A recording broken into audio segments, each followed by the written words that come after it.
اللہم صلی علی محمد وآل محمد اللہم صلی علی محمد وآل محمد اللہم صلی علی محمد وآل محمد بسم اللہ الرحمن الرحیم عن جابر بن عبداللہ الانصاری عن فاطمة الزہراء علیہ السلام بنت رسول اللہ صلی اللہ علیہ وآلہ قال سمعت فاطمة انہا قالت دخل علی ابی رسول اللہ فی بعض الایام فقال السلام علیک یا فاطمۃ فقلت علیک السلام قال انی اجد فی بدنی ضعفا فقلت له اعوذک باللہ یا بتاه من الضعف فقال یا فاطمۃ ایتینی بالکساء الیمانی فغطینی به فاتیته بالکساء الیمانی فغطیته به وصرت انظر الیہ واذا وجهه یتلالو نورا کانہ البدر فی لیلۃ تمامہ وکمالہ فما كانت الا ساعة واذا بولد الحسن علیہ السلام قد اقبل وقال السلام علیک یا امہ فقلت وعلیک السلام یا قرۃ عینی وثمرۃ فؤادی فقال یا امہ انی اشم عندک رائحة طیبة کانہا رائحة جدی رسول اللہ فقلت نامنا جدک تحت الکساء فاقبل الحسن نحو الکساء وقال السلام علیک یا جداہ یا رسول اللہ اتاذن لی ان ادخل معک تحت الکساء فقال وعلیک السلام یا ولدی ویا صاحب حوضی قد اذنت لک فدخل معه تحت الکساء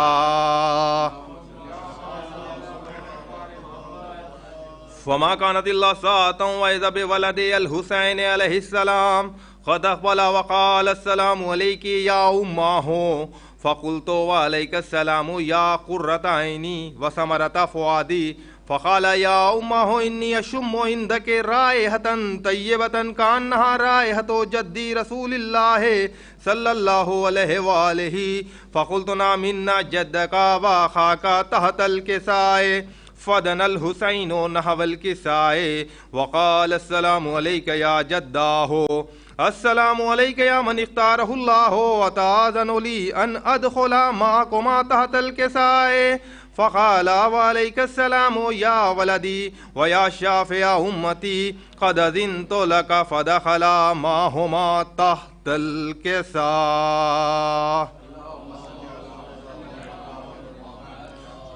فاقبل عند ذلك ابو الحسن علی بن ابی طالب وقال السلام علیک یا بنت رسول اللہ فقلت وعلیک السلام یا ابا الحسن ویا امیر المومنین فقال یا فاطمۃ انی اشم عندک رائحة طیبة کانہا رائحة اخی وابن امی رسول اللہ فقلت نعم ہا ہوا ما ولدیک تحت الکساء فاقبل علی نحو الکساء وقال السلام علیک یا رسول اللہ اتآذن لی ان اکون معکم تحت الکساء قال له وعلیک السلام یا اخی ویا وسی وخلیفتی وصاحب لوائی قد اذنت لک فدخل علی تحت الکساء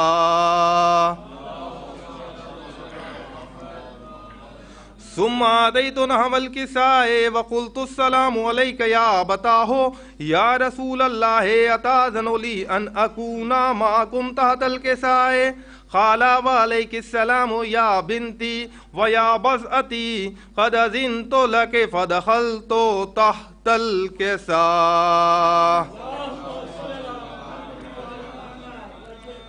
فلما اکتملنا جميعا تحت الکساء اخذ بی رسول اللہ بطرفی الکساء وأومأ بيده اليمنى إلى السماء وقال اللهم إن هؤلاء أهل بيتي وخاصتي وهامتي لحمهم لحمي ودمهم دمي يؤلمني ما يؤلمهم ويحزنني ما يحزنهم أنا حرب لمن حاربهم وسلم لمن سالمهم وعدو لمن عاداهم ومحب لمن أحبهم إنهم مني وأنا منهم فجعل صلواتك وبركاتك ورحمتك وغفرانك ورضوانك علي وعليهم وأذهب عنهم الرجس وطهرهم تطهيرا.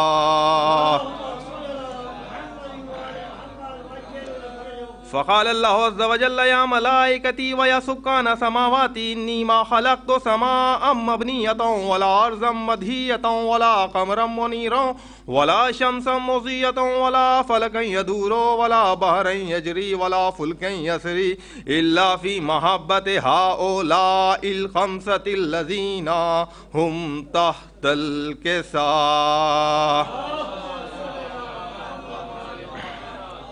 فقال الأمين جبرائيل يا ربي ومن تحت الكساء؟ فقال عز وجل هم أهل بيت النبوة ومعدن الرسالة هم فاطمة وأبوها وبالها وبنوها.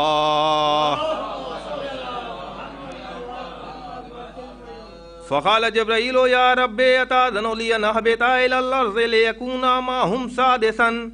فقال الله نعم قد أذنت لك. فهبط الأمين جبرائيل وقال السلام عليك يا رسول الله العلي الأعلى يقرئك السلام ويخصك بالتحية والإكرام ويقول لك وعزتي وجلالي إني ما خلقت سماء مبنية ولا أرضا مدهية ولا قمرا منيرا ولا شمسا مضية ولا فلكا يدور ولا بحرا يجري ولا فلكا يسري إلا لأجلكم ومحبتكم وقد أذن لي أن أدخل معكم فهل تأذن لي يا رسول الله؟ فقال رسول الله وعليك السلام يا أمين وحي الله إنه نعم قد أذنت لك. فدخل جبرائيل معنا تحت الكساء.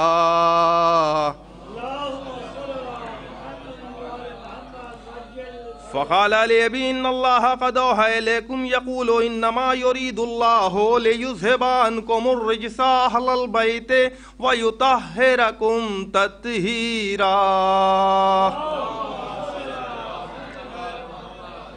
فقال علي لأبي يا رسول الله أخبرني ما لجلوسنا هذا تحت الكساء من الفضل عند الله. فقال النبي والذي بعثني بالحق نبيا واصطفاني بالرسالة نجيا ما ذكر خبرنا هذا في محفل من محافل أهل الأرض وفيه جمع من شيعتنا ومحبينا إلا ونزلت عليهم الرحمة وحفت بهم الملائكة واستغفرت لهم إلى أن يتفرقوا. فقال علي نظم والله فزنا وفاز شيعتنا ورب الكعبة. فقال النبي ثانيا يا علي والذي بعثني بالحق نبيا واصطفاني بالرسالة نجيا ما ذكر خبرنا هذا في محفل من محافل أهل الأرض وفيه جمع من شيعتنا ومحبينا وفيهم مهموم إلا وفرج الله همه ولا مغموم إلا وكشف الله غمه ولا طالب حاجة إلا وخذ الله حاجته.